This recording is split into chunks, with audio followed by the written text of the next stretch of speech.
This card is legitimately an act of terror on Canadians everywhere. They should feel disrespected by this. They should go on fucking strike. I can't believe this is a real card. Gilbert Burns versus Mike Malott. That's a main event that we're having in 2026. It's really happening, man. It's a nasty main event.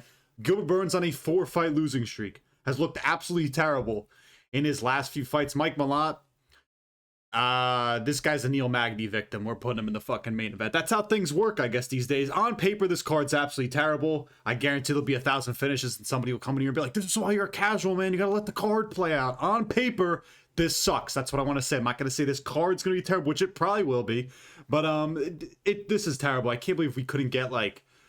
I thought DDP versus Brendan Allen. If you were to do a fight night or an event in Canada, why was that not the main event? So we get fucking Brendan Allen versus Shabazian and fucking DDP. I don't even know where he's at. But I get we have limited Canadians in the UFC, like Brendan Allen, Zahabi, Malott, Jourdain, Jasmine, Jasmine Jasudavicius.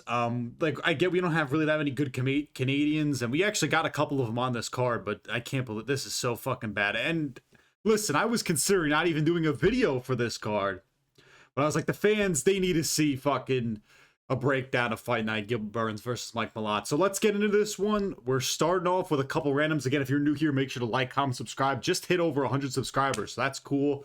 Starting off with Jamie Siraj versus John Yanis. Yanni versus Laurel.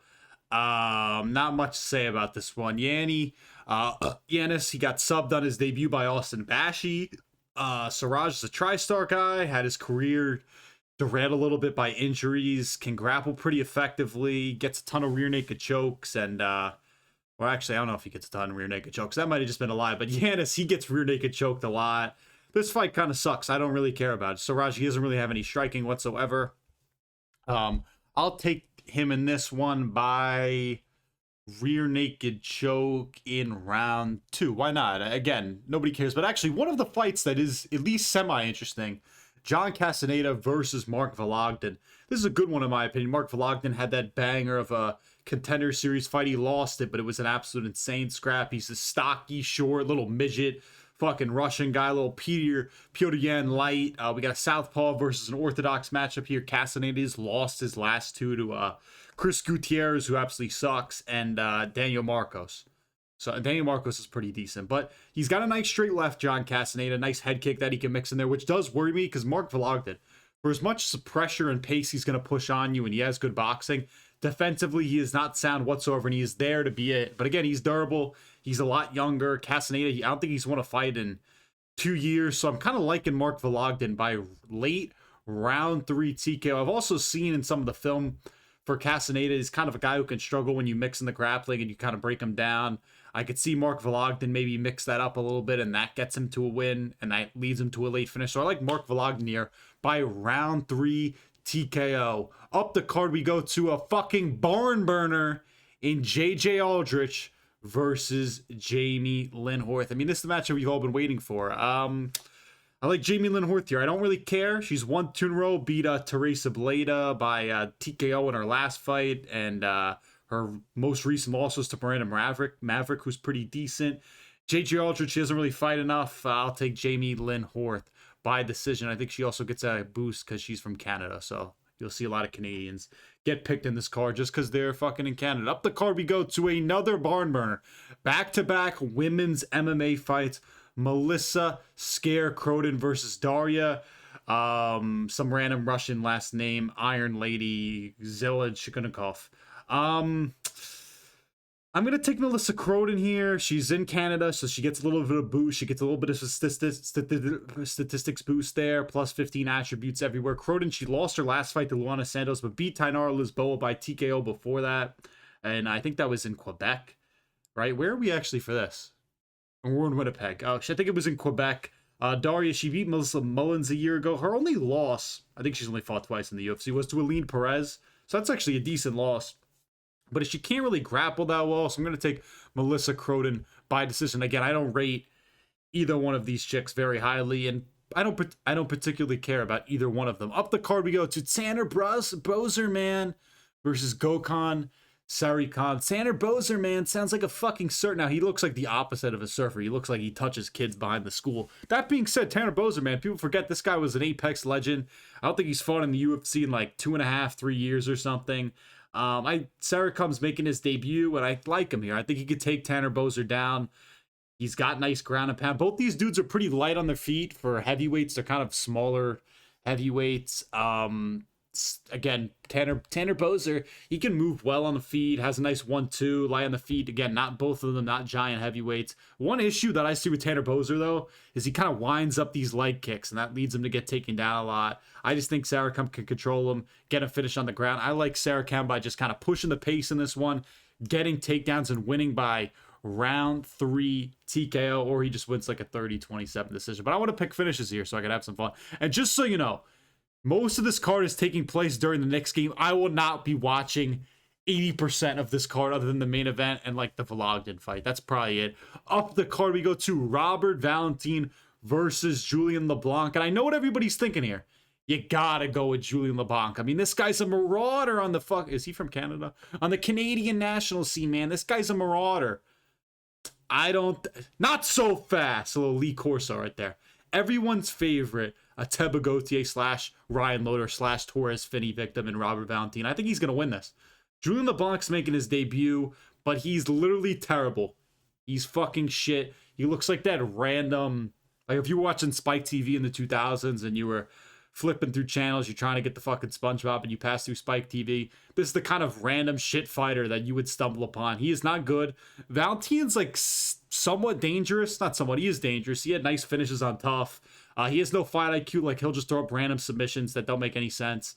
And yeah, but he does have good finishing ability. Again, has UFC experience against, you know, names. I don't know if I would necessarily like Torres Finney and Ryan Loder are decent names, but they are names that if you regularly watch the UFC, like, oh, I know who Torres Finney is. I like Robert Valentin by round 2 TKO or a round 2 submission. I just think Julian LeBlanc, he sucks. He's fought nobody on the regional Canadian scene except like Eskimos or fucking Moose or whatever they have in Canada. So I like Robert Valentin by round 2 TKO. Up the card to Dennis Bazooka, Staten Island's finest, versus Marcio Barbosa. And this sucks because I'm picking against my own. Although Staten Island of all the boroughs obviously is the worst. I do have a good amount of family that live there, but I'm going against my own in Dennis Bazooka. I'm going to go with Marcio Barbosa. You know, Bazooka can grapple well, but just in the UFC has just not been good. Lost to Jamal Emmers by finish, lost to Sean Woods by decision, and Francis Marshall. Just hasn't really found the success yet in the UFC. Barbosa's a pretty powerful boxer from Brazil. Is he? I'm pretty sure he's from Brazil. From Brazil. And he's got good hands, guys. Nice front kick to the body. And he's an LFA beast. These guys just come up here and they slime dudes out. That's what they do over in LFA. He's going to find a round 2 TKO. Barbosa just a lot better on the feet. I think this is going to be a really nice, crafty debut for the dude from Brazil, Marcio Barbosa, over Dennis Bazooka, who, fun fact about Dennis Bazooka, as a New York native, and a lot of people don't know this about him, he was going to be the next member of the Wu-Tang Clan. He was supposed to get added on. They were looking to kind of add a bit of a more diverse hire and get a kind of a white guy in the group, and Dennis Bazooka was the guy, and then they ultimately, I think they kicked him out for Capadonna. I think he was the late addition. Now, Capadonna, not white, you may say, but I don't know. He's semi more diverse because he's a different shade of black than the rest of the Wu-Tang Clan. But Dennis Bazooka, fun fact, was going to be the next member of the Wu-Tang Clan, just didn't make the cut. Up the card, we go to Thiago Moises, Islam Makhachev victim, against Gage Young. And I like Thiago Moises here. Again, Thiago Moises at this point in his career is kind of like a win one, lose one kind of a fighter. He's a crafty vet. That's what I'll say. You know, he got finished by Jared Gordon, his last fight by TKO, but he's very experienced. You know, he's fluked Michael Johnson, Alexander Hernandez, Melchizedek Acosta. He's beaten all these dudes. And Gage Young, although he's young and has talent, I don't think he has this insane finishing ability to beat a Thiago Moises. And Moises lost his last fight, so he's due for a fucking win. Moises uses kicks very well, has good boxing, can grapple pretty effectively. Definitely can grapple pretty effectively. And I just think he's going to win this. You know, Gage Young in that Elvin Elder fight kind of got outkicked, and Moises can use his kicks pretty well. And again, he's a talented grappler. I like Thiago Moises by decision in this one. Up the card, we go to Jasmine Jasudavicius. I always butcher her fucking name. Versus Karine Silva. Another barn burner, man. I mean, who doesn't want to see these two killers go after? But Jasmine's old as shit, 37 years young. Got finished bad by Manon Furiat in her last fight, but before that had won 5 in a row. Like, had beat Fatima Klein, who's pretty good. Jessica Andrade, she was kind of a marauder back then. She ran through her. And Mayra Bueno Silva, who's one of the worst looking women you will see in the UFC. It looks like her face got punched in by Francis Ngannou 100 times. I can't believe I said that, but we're not cutting that out because it's true. If I ever see her, she wants to slime me out, she could try. Karine Silva, she lost her last fight to Macy Barber. I think she won like a controversial decision over Dione Barbosa before that. I just think Jasmine's solid. You know, she's a pretty good finish. Oh, excuse me. She's solid. Karine Silva, though, she's a pretty good finisher for women's MMA. But Jasmine's bigger. She can get the wrestling and the grappling going. She could force grappling sequences when she wants and just maintain enough control in this fight to win this one by decision. Also, another person getting a Canadian boost in this one. Up the card, we go to Mandel Nallo versus Jai Herbert, man. People forget this guy dropped Ilia Topuria. He went to a split decision with Chris Padilla, man. He's fucking different. Black Country bad banger, man. I mean, this he's a dangerous lightweight in the division. But Mandel Nallo, I'm going to take him in this one. You know, he's the Rat King. This guy just posts a ton of weird rat shit on his Instagram. Both giant lightweights, by the way. I think Nallo's 6 foot, Jai Herbert's 6'1", so they're both big. Herbert's a pretty crafty vet. I don't think he's an easy debut by any means for Mandel Nallo. And I don't even know if Nallo has the power to finish him. But in close, he's better than Herbert, who's going to kind of want to keep the fight on the outside, work his kicks. Nallo will be better in the clinch and in the pocket. He's also taken a lot less damage than Jai Herbert throughout his career. So I like him in this one by decision. He's a tri-star guy. I think he can kind of walk down Jai Herbert when he wants to. If he can, he could probably, you know, get the body lock, force him to the fence, maybe get him down, work to his back, and submit him, because Herbert really can't grapple. But I think I'm going to take Mandel Nallo by decision. He's also kind of a crafty vet for a guy who's never fought in the UFC, former Bellator guy. You know, he's old as shit, both old dudes. I'm just going to take Mandel Nallo by decision. Up the card, we go to the co-main event of Kyler Phillips versus Charles Jourdain. Kyler Phillips looking like a porn star in this, and Charles Jourdain looking like a guy who would sell you meth outside of a 7-Eleven. It's a weird one for me, though, because, you know, Phillips has lost his last 2 to Rob Font and Vinicius Oliveira. Hasn't looked that great in him. And Charles Jourdain, this guy will just spam guillotines on you. I think he has 4 wins in the UFC by submission. Back-to-back guillotine wins for him over crafty vet Davey Gran and Victor Henry. You know, Phillips is a long bantamweight. It has nice elbows in close and nice kicks. But I think Jourdain's going to win this. He's very strong. I mean, the back muscles on this guy. His muscles have muscles, man. He's that strong for bantamweight. I think he was a former featherweight. But he's very strong, has nice kicks, and, you know, can time them well with his takedowns. Also, that flying knee on Davey Grant, I have no clue if that'll be here for this fight. But, shit, we've seen it happen.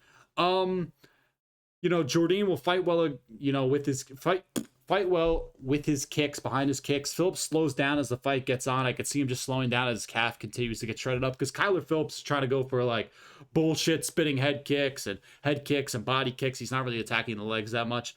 Also, Jourdain has really nice trips in the clinch, even in the clinch, if I worry about him a degree, because we've seen him get finished in the clinch against guys like John Silva. He is very good with his trips and can kind of get you in that front headlock, hunt for guillotines, hunt for submissions out of there. Again, I do worry for him in the pocket, because we have seen him get finished by guys like a John Silva, and Phillips has really good elbows in close. But in kicking range, I just like Charles Jourdain more. I think he's going to keep it on the outside, even though he is smaller. And Kyler Phillips, the weird thing with him, though, is he always starts strong in the first round. He looks like a fucking world beater, and then he just slows down as the fight goes on. Charles Jourdain will 100% win the third round. It'll come down whoever wins the second, and I think Jourdain's going to win this one by decision. Maybe he gets a submission, and we are talking about Charles Jourdain. This guy's the boogeyman of the bantamweight division, but if he wins this, he's going to become ranked. So I'm excited for that. Kyler Phillips just does nothing for me as a UFC fighter. The moment you've all been waiting for, Gilbert Burns versus Mike Malott. I mean, how do you not put Gilbert Burns in the main event after losing 4 fights in a row, 2 of them by finish? Listen, this is the end of the unction. We've seen Gamrot beast Esteban Rivovic. Paddy Pimblett lose to Justin Gaethje, Renato Moicano beat Chris Duncan, Volk beating Diego Lopez for a second time. Now, that being said, we've also seen some slips in the cracks of the unction, you know, Izzy losing to fucking Joe Piper. See, my CTE kicked in there. There's probably some other examples that, fucking Brandon Moreno losing to Loner Kavanaugh. We've seen it happen this year. And it's going to continue to happen with Gilbert Burns losing this guy. They say right-handed layup for Mike Malott. Nobody's near you. Now, somebody in the comments might be like, that's actually the hardest shot of basketball when you're on a fast break, nobody's near you, and you have that right-handed layup. And I would say, yes, that's ball knowledge. But you're a professional. You should make this. This is in fucking high school. You got to make these. Gilbert Burns lost 4 in a row. He's just so old. Hasn't won a fight since Jorge Masvidal 3 years ago. He's just been in so many scraps, taking so much damage against your Usmans, your fucking Chimaevs. You've taken so much fucking damage. The Brady and Morales fight, he didn't even look like he wanted to really be in there. Showed no aggression. Just isn't the same guy anymore. Morales really blitzed in on him and killed him. He's old. He doesn't throw punches anymore. He's just solo output. You know, he's going to come into this fight and probably spam big hooks and get, you know, draw reactions out of the crowd. And then he'll blast a double leg and probably get Mike Malott down because Gilbert Burns can still take you down. But he doesn't really get control time anymore and he just gets tired and then he ends up getting finished. Malott, a lot younger, more athletic, more explosive. He's won 3 in a row since getting fluked by Neil Magny. He's beat Trevin Giles, Charles Radke, Kevin Holland, the weird Kevin Holland fight where he kicked him in the balls 8 times and somehow won that. Only way Mike Malott loses, and he knows this, is if he gasses out trying to finish Gilbert Burns and then gets taken down and sub. That's the only way he loses this one, where he like tries to force a scramble and Gilbert Burns jumps on his back and subs him. I think Malott's going to use his jab well, switch stances, land that straight left down the middle, and he's going to win this one by probably like round 2 TKO.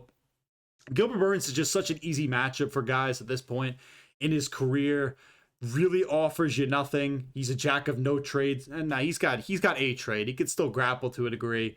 But just done. He's got to retire. He's going to hang up his fucking gloves in front of the 2 people who actually go to this event. I feel bad for him, but I'm going to take Mike Malott by round 2 TKO. And Mike Malott, I hope he let me make sure I took Mike Malott. Mike Malott, I hope he realizes this. This is about as easy as it gets in terms of you're going to get, you know, you're going to move up to relatively around the top 10. You are not going to get an easier fight than this for the rest of your career. You have to capitalize. This is as easy as it gets. Get an early knockout. Maybe you get a couple random fans that are like Mike Malott Muse on Twitter. I don't know why you're not very good, but you're going to win this one by finish. Gilbert Burns is done. Mike Malott's so much younger, more athletic. I like Mike Malott in this one. Now, those are my picks for UFC Fight Night. Gilbert Burns versus Mike Malott. The card is absolutely terrible. We will not be watching. Knicks are on tomorrow, but let me know what you think down in the comments. Obviously, I'll probably be watching some of the main card, but let me know what you guys think down in the comments below. Remember to like, comment, subscribe, follow over on Instagram, Twitter, and TikTok at The Cage Doctor. Thank you.